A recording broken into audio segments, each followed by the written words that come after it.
Without emotional fairy tales, Xiang Kun's singing is unbearable for Nana and the others. Yang Jin can't stand it anymore and shoves a chicken leg into Xiang Kun's mouth, stopping the source of this evil. He apologizes to everyone and suggests that someone else sings first to set the atmosphere. The audience is surprised to hear that Xiang Kun can be shy. His good friend, Chang Bing, quickly teases him for pretending to be shy, reminding him that he once sang on a bar stage. They decide to let Nana sing first since she's a popular online influencer with the best singing skills among them. Yang Jing provides the accompaniment. Listening to Nana's beautiful singing, Xiang Kun feels a bit embarrassed and relieved that the emotional injection is a happy one. As everyone listens to Nana, they imagine Xiang Kun with wings, soaring through the forest. They praise her singing, but for some reason, Yang Jin can't help but picture Xiang Kun with wings. The others feel the same, as if the song was sung for Xiang Kun. It's Xiang Kun's turn to sing again, and Wang Han suggests he sings the same song he sang at the bar. Xiang Kun agrees reluctantly, thinking that he can't use emotional fairy tales this time, or it will be troublesome. He sings without any special effects, and everyone is used to it, just laughing. After the singing, they start chatting. Qin Ping talks about having 2 job offers and asks for everyone's advice.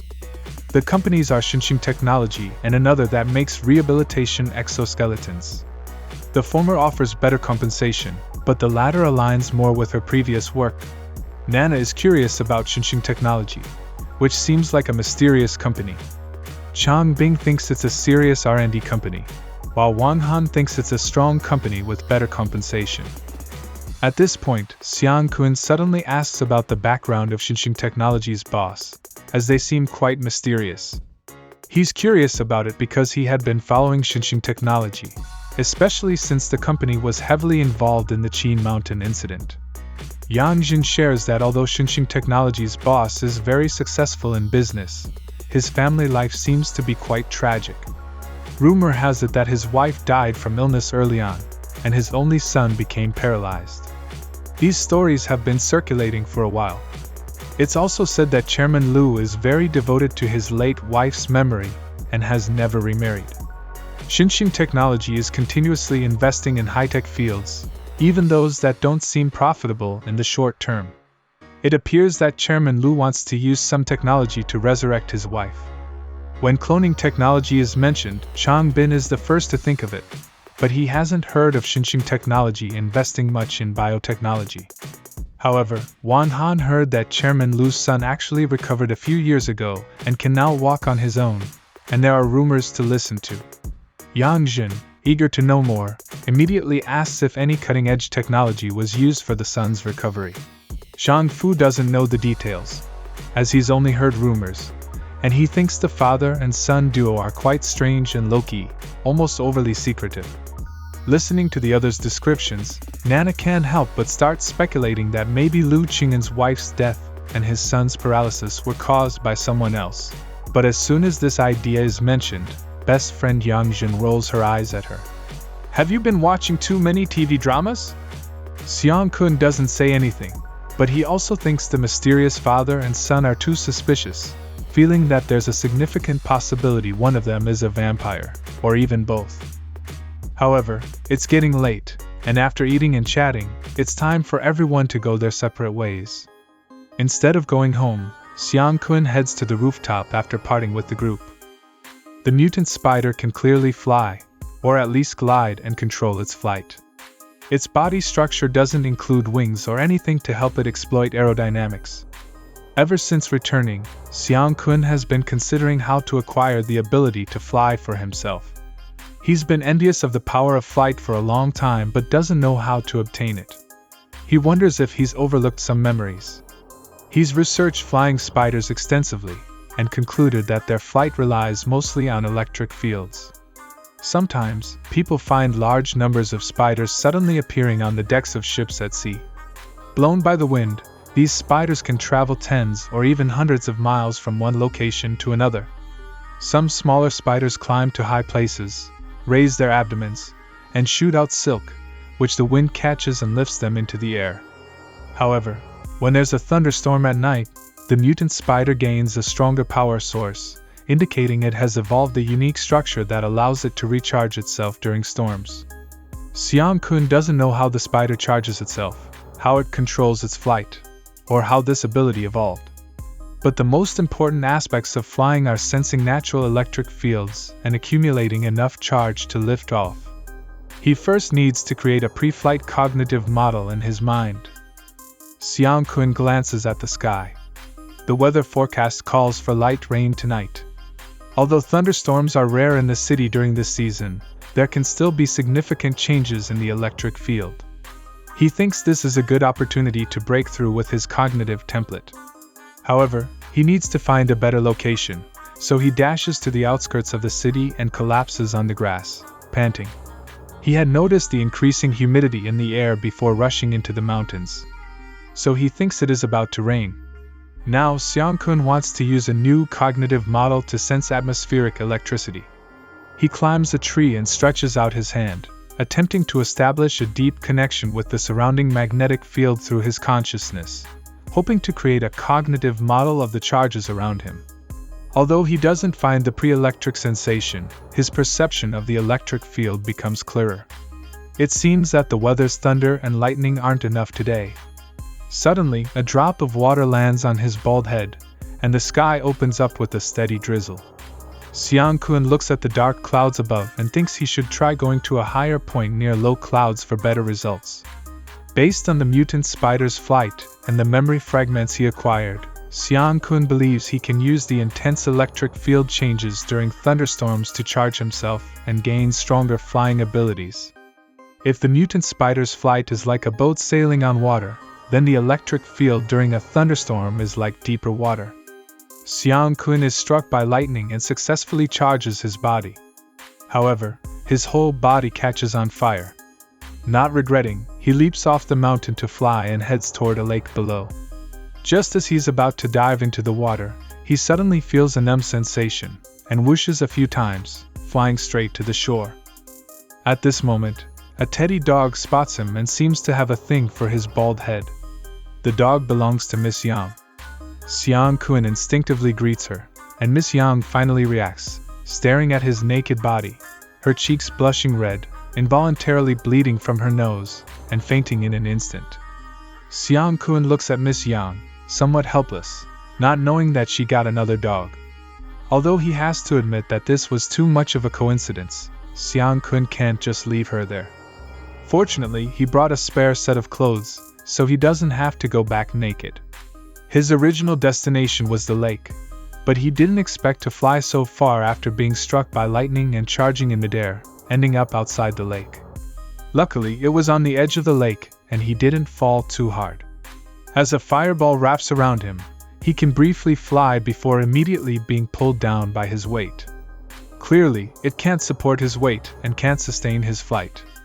As for the feeling the fireball gives him, it's like a tingling sensation on his scalp, like his shadow, beyond his control, only offering a vague sense of awareness. His phone has no signal. From this, he can deduce that anyone close to him will lose their phone's signal immediately, whether it's 4G or Wi-Fi. He suspects this might be a side effect left by the fireball. However, right now, it's more important to get Miss Yang home and research later. After taking Miss Yang and her dog home, Xiang Kun heads back to his own house. He tells Alice about the information he's gathered and wants to hear her opinion. Alice shares 2 points of view. First, the charging method of the mutated spider isn't optimal, and he can search for a more stable charging method based on his own needs. Second, he can create corresponding equipment to assist with flight, based on the principles of flying. Xiang Kun thinks about it, and the first point is because using lightning is the most convenient way to charge in the wild. The second point is that, as a human vampire, he indeed has advantages over other mutated creatures and should give it a try. As he ponders how to do it, his phone rings. It's a call from Chang Bing. It turns out Ziqing is coming back tomorrow, and Chang Bing wants Xiang Kun to join him in picking up Ziqing at the airport. Xiang Kun agrees with a smile.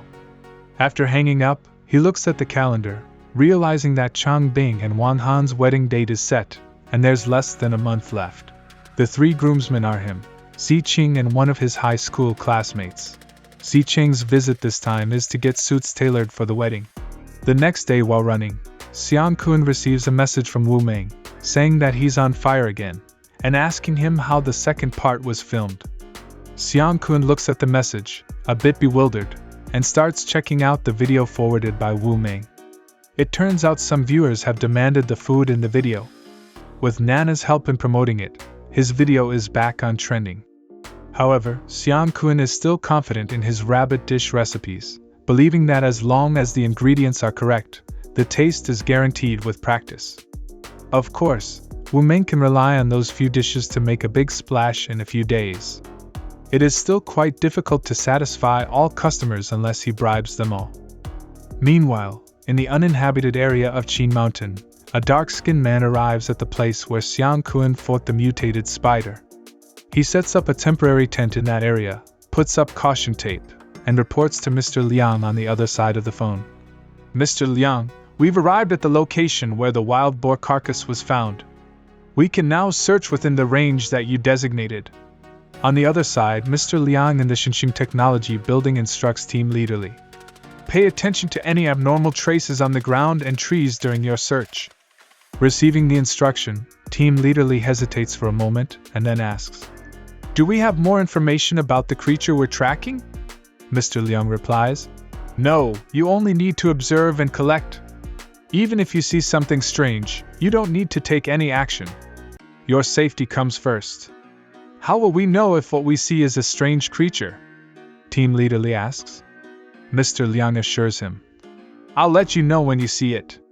Team Leaderly doesn't ask any more questions since his department is a secret one established by the company with huge investments, seemingly researching some special creatures. But the specifics are unclear. He's heard from colleagues in other groups that they've captured a special creature, but nobody knows what it looks like. After putting away his phone, Team Leaderly turns to a red-haired woman, Dr. Fong, and asks, Is there anything we need to change in today's search plan? Dr. Fong replies, If Mr. Liang approves, there's no need for changes. Not having much else to say, Team Leaderly silently follows her. The two suddenly notice a corroded rock, as if a strong corrosive liquid had been poured on it from above. They're unsure if it's man-made or done by the animal they're seeking. Dr. Fong can't determine the cause just by looking at the rock. However, based on the condition of the tree nearby, she can deduce that it was attacked around 10 days ago, maybe even longer. But the surrounding traces have been mostly washed away by the rain that has fallen in Qin Mountain. Whether it's a person or another animal, so much corrosive liquid poured from above must be an ambush, right? If the target of the ambush was injured, there should be some traces left, right? Team Leaderly immediately calls Mr. Liang and reports the situation. Mr. Liang on the other end of the phone tells them to collect the necessary samples and not spend too much time there. They should start their search from the easternmost point and expand in 3 directions, using this area as the center. After finishing, Mr. Liang also stands up from his seat, ready to set off.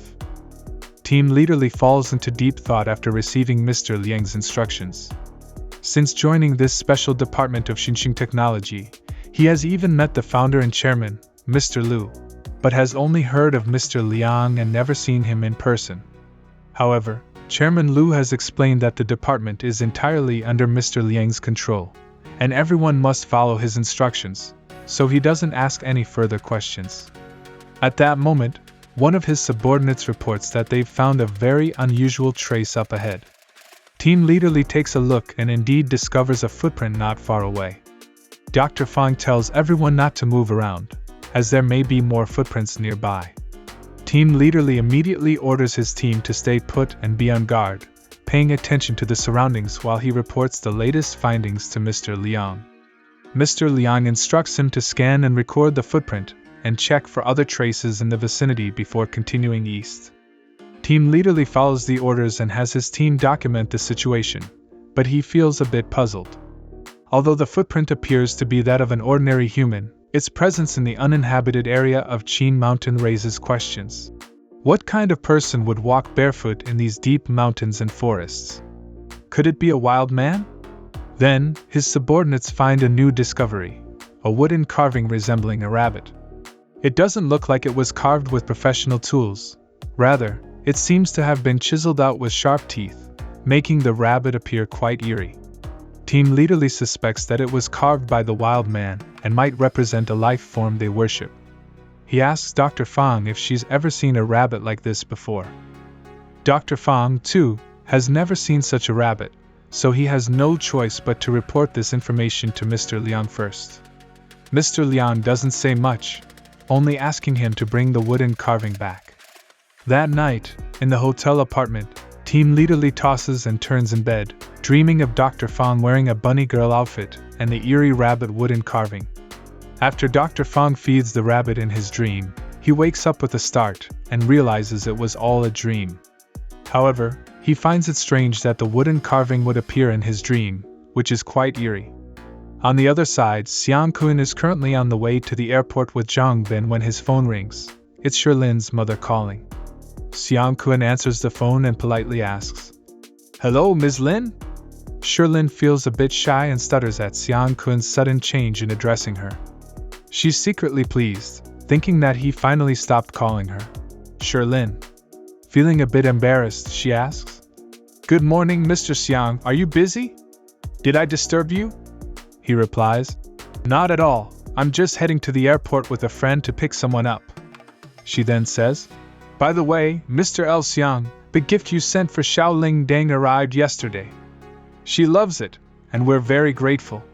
Here, she wants to say thank you to you herself." Saying this, she hands the phone over to Xiaoling Dang. But as soon as Xiaoling Dang takes the phone, she starts to complain about his mom. "Bald uncle, my mom is so hard to teach, I can't help her learn." Hearing this, her mom rolls her eyes in the background. On the other end of the phone, Xiang Kun can't help but think that he had previously given Xiaoling Dang a coin to establish a telepathic connection and asked her to teach Ms. Lin how to flip the coin, hoping that Ms. Lin could also gain some special connection from the coin, but it seems quite difficult now. However, he still laughs and says, "It's alright, maybe your mom isn't good at this kind of magic. Next time, Bald Uncle will think of another magic trick for her. By the way, how do you like the gift I sent you? Is it useful?" Xiaoling Dang responds enthusiastically. "It's great. I don't even use a spoon to eat anymore. I use the chopsticks you gave me. I'm really good at using chopsticks now." Xiang Kun praises her. "That's awesome." Listening to Xiang Kun and Xiaoling Dang's intimate conversation, her mom can't help but feel a little jealous. However, Xiang Kun has been thinking a lot. Since the sensitivity of the three telepathic objects continues to decrease steadily, it's evident that Xiaoling Dang has gained something from these items. At the same time, his previous arrowhead-carved, crude wooden rabbit has also shown a reaction. The emotions established within the rabbit carving were his focused emotions when making and researching rabbit recipes, so he guesses that it must have been picked up by someone from Xinxing Technology. The chubby guy from before claims to have slimmed down and become surprisingly handsome. Xiang Kun and Chang Bing arrive at the airport to pick someone up, and they're completely stunned to see Ziqing, who has indeed lost weight. But you can't blame them, the transformation is genuinely huge.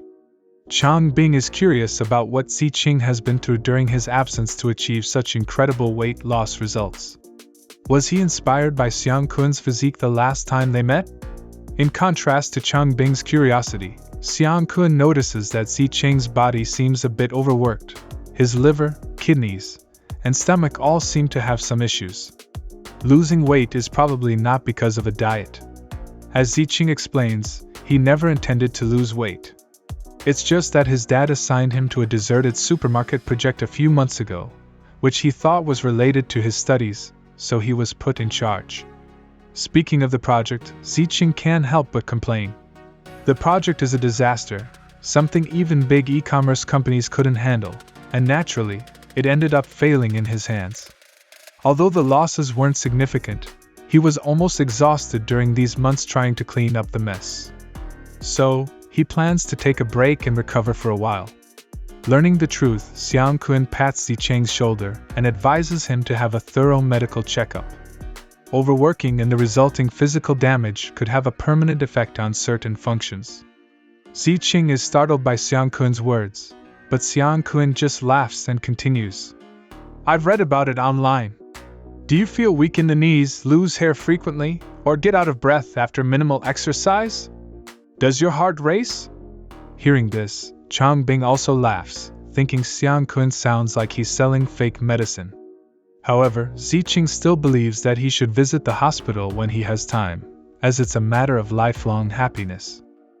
Later, the group goes to a tailor specializing in custom suits. After some awkward measuring and agreeing to pick up the suits on the weekend, they leave the store. Coincidentally, Yanjua and his girlfriend come out of a store across the street.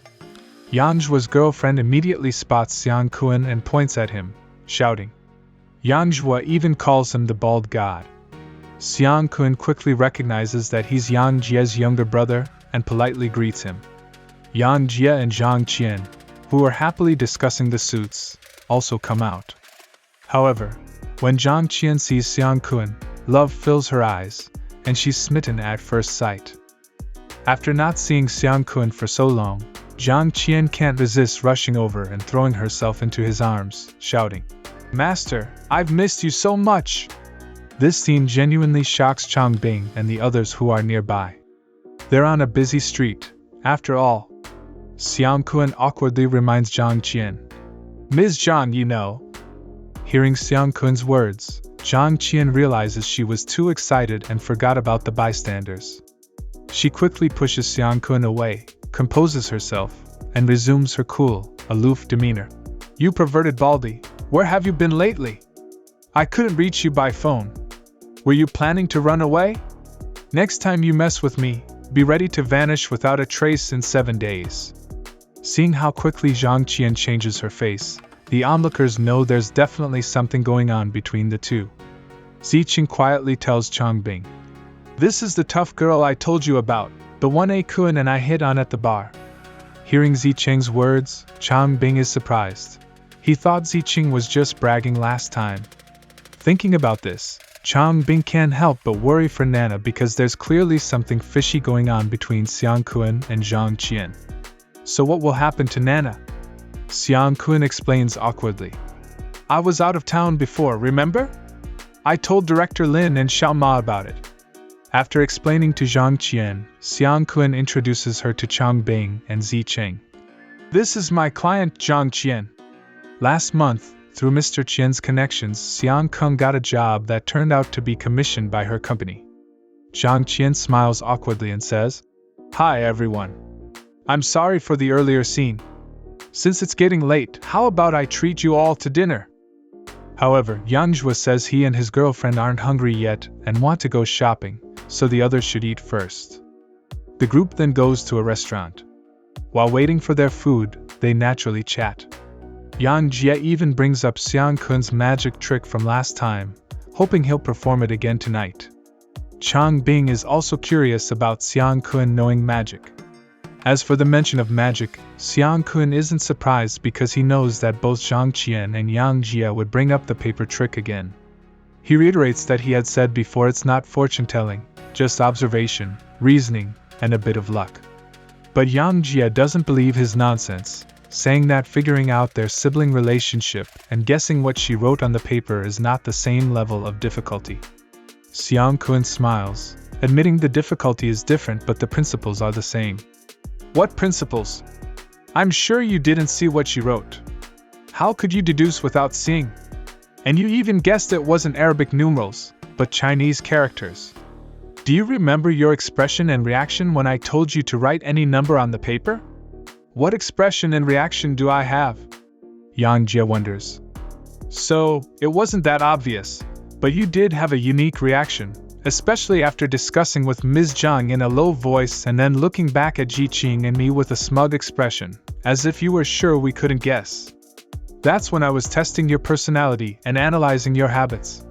Hearing Xiang Kun's observation and analysis of herself, Yang Jie blushes, and Zhang Qian excitedly asks Xiang Kun, You observed her, what about me?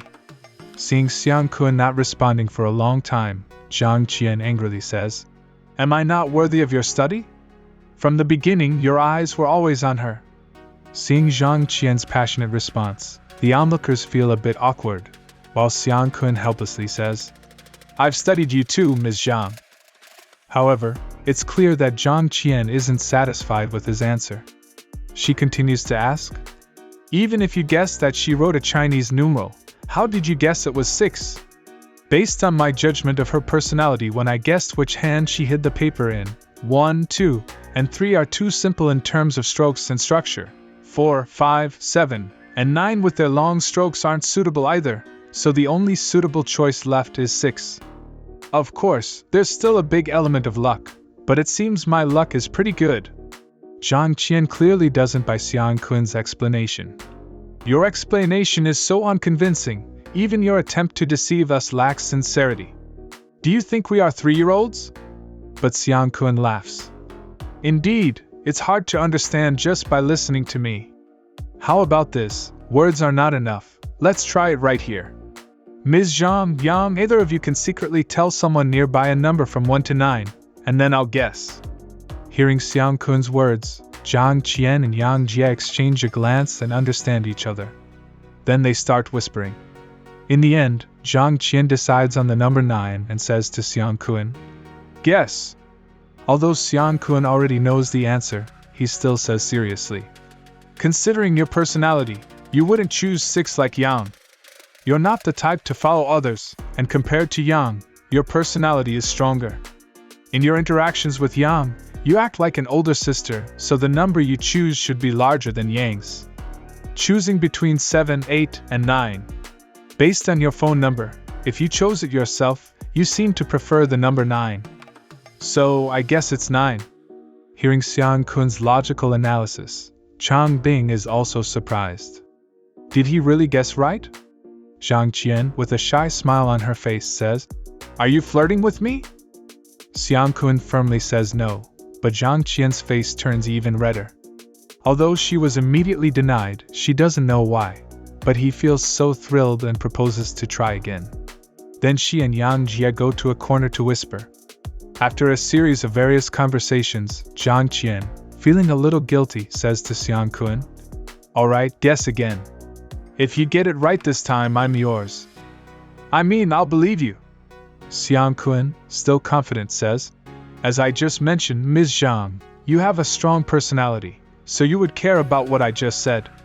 You also care about your relationship with Yang, so you definitely wouldn't choose a number higher than 6 again. Since you've already gone against the grain, given your personality, you'd go all the way and choose the simplest, most ordinary, and least likely number. It is 1 inch. Xiang Kun guesses correctly again, and Yang Jie instantly feels like she's encountered a cheater in a game. This is almost like mind reading. Jiqing also feels the same way, as if Xiang Kun has a bit of a fortune-telling vibe. However, Zhang Qian still isn't convinced and wants to try one more time. She says, "This is the last time. Guess what book I wrote on the paper. If you get it right, I'll believe you."